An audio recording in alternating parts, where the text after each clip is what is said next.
જય માતાજી બધાને। તો આજે હું થેપલા બનાવવાની છું। તો આ વિડીયો તમે પૂરો જોજો। તમને ગમે તો લાઈક શેર જરૂરથી કરજો।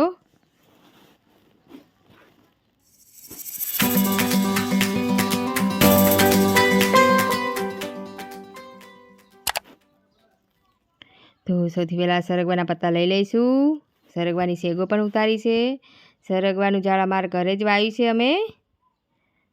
તો સરગવાના પત્તા કૂણા લઈ લઈશું। આના થેપલા ખાવામાં બહુ જ મસ્ત લાગે છે। તો કૂણા પત્તા લઈ લઈશું અને 2-3 પાણી ધોઈ નાખીશું। અને ઘઉંનો લોટ લઈ લીધો છે। જે આપણે રોટલી બનાવતા હોય એવો જ લેવાનો અને પત્તા નાખી દઈશું।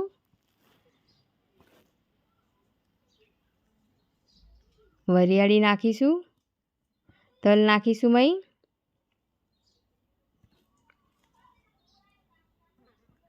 લીલા મરચાં નાખીશું સમારેલા। કોથમીર, આદુ મરચાં લસણની પેસ્ટ નાખીશું। તેલ નાખીશું મય અને દહીં નાખીશું। હળદર, ધાણા જીરું પાવડર, મીઠું સ્વાદ પૂરતું નાખવાનું, ગરમ મસાલો અને મરચું, અને આપણે બધું મિક્સ કરી દઈશું। એ બધું મિક્સ કરીને પછી જ પાણી નાખવાનું, થોડુંક નાખીને પછી બાંધીશું। તો લોટ બાંધી દઈશું। ઓછું પાણી નાખવાનું, નકર વધારે નાખીએ તો લોટ ઢીલો થઈ જાય। તો થોડુંક પાણી નાખીને જ બાંધી દેવાનો લોટ। તો બાંધી દીધો છે લોટ અને હવે તેલ નાખીશું। તેલ નાખીને આપણે લોટ ગુંદરી નાખીશું અને 10-20 મિનિટ જેવું આપણે રહેવા દેવાનો લોટ, પછી જ થેપલા બનાવવાનું ચાલુ કરવાનું।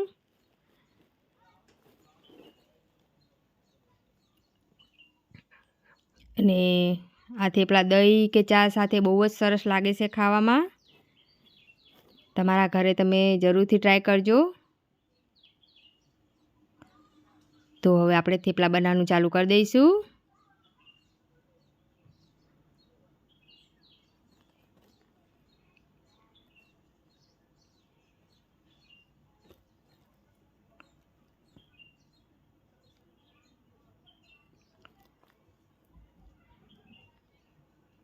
તો હવે આપણે તવામાં નાખી દઈશું અને ગેસ મીડિયમ જ રાખવાનો।